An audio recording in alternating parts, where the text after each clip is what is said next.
Here's today's talking point from your official guide to being a good Republican. Talking point number 319. We're at war, people. I'm not talking about Iraq or Afghanistan. Those are somebody else's problems now. This is a healthcare talking point.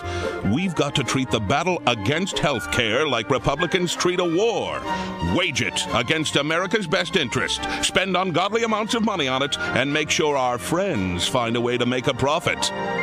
So crank up the war rhetoric, people.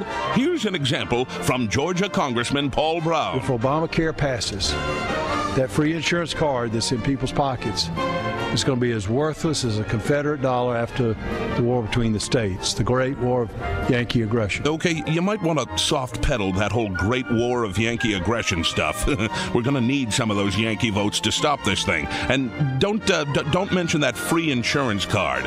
It just reminds people that they don't actually have the health insurance that Congressman Paul Brown does. Maybe you should take Glenn Beck's war approach to health care. Because people are going, this event is like Pearl Harbor. It will wake people up and they'll say, oh, wait. What did they just do? There we go. There's nothing like World War II to remind people that we can't rely on our government to solve problems. Remember, folks, war is hell, and we can do the same thing for health care. That's talking point number 319 from your official guide to being a good Republican. Da-da-da. Yes! And, of course, the Republicans are throwing hand grenades because it's much easier to throw them than it is to catch them, which is what we have to do. Quite frankly, I don't want to be a catcher. You know what I mean? I'm just too dominant. No.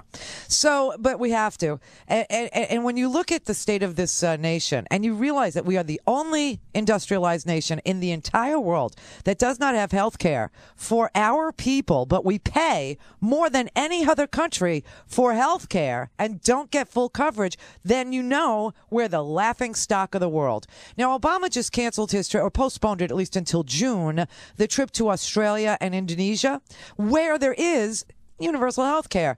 And so those people think that we are just people who talk funny and don't take care of our sick people.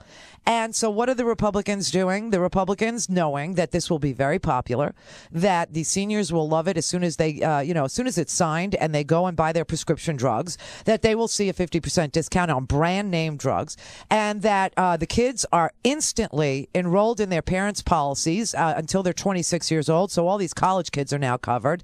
These are the things that happen instantly.